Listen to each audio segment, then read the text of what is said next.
Godspeed to the city streets. We began to feel the fire.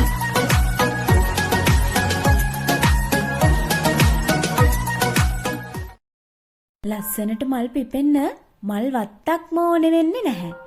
මේ වගේ පාරක් අයිනක වුණත් හරි ලස්සනට මල් පිපෙන්න පුළුවන්. ඉතින් මං අද අරන් එන්නේ මගේ කලින් වීඩියෝ එකේ දෙවෙනි කොටස.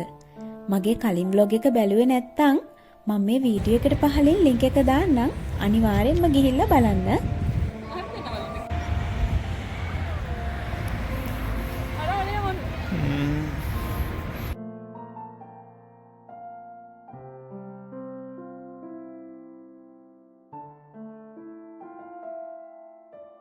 මම මේ යන්නේ මේ හාව වගේ මිඳගෙන ෆොටෝ එකක් ගන්න.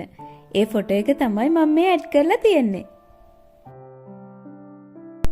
මේ වීඩියෝස් ටික ගන්නකොට වෙලාවරේ 8ටත් කිට්ටුයි. හැබැයි තාමත් හොඳට එළිය තියෙනවා. අපි මේ පාක් එකට ගියේ ඊස්ට් නිවාඩුවටනේ. ඒ හින්දා තමයි ඊස්ට් එකට අදාළව සැරසිලි මේ පාක් එකේ මේ විදිහට කරලා තිබුණේ. සීතල කාලේ ඉවර වෙලා අවුවක් වැටිච්ච ගමන්ම මේ ගස් කොළන් හරි ඉක්මනට කොළ පාට වෙනවා. 9 විතර වෙනකන් ඒක ගන්න එළිය. මේ වගේ තැන්වල ඇවිදිනකොට පොඩ්ඩක්වත් මහන්සියක් දැනෙන්නේ නැහැ.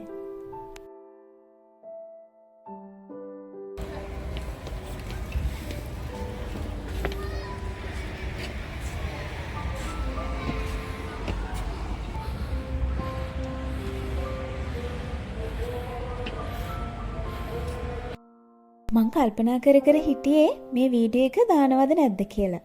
මොකද මෙතන තියෙන්නේ පුංචි වීඩියෝ ක්ලිප්ස් ටිකක් විතරයි.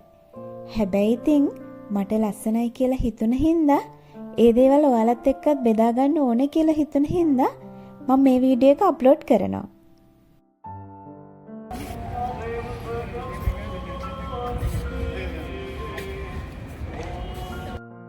මේ වෙලාවේ චර්ච් එකේ පූජාවක් තිබුණා. ඒ හින්දාමද කොහෙද ගොඩාක් අය එතනට එදා ඇවිල්ලා හිටියා.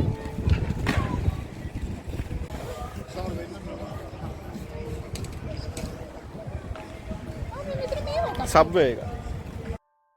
ඉතින් මං අද මේ අරන් ආව මිනි vlog එකට ඔයාලා කැමති වෙන්න ඇති කියලා මං හිතනවා. මේ වගේ නිදහස් ලස්සන දවස්වලට මං නම් පුදුම තරම් කැමතියි.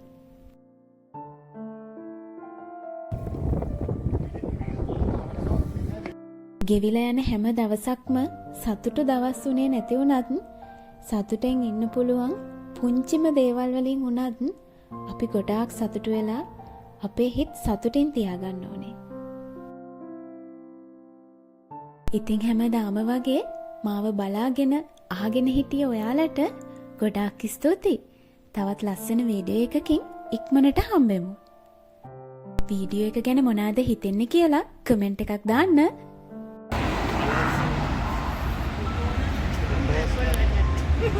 Sen tutmana bakalım.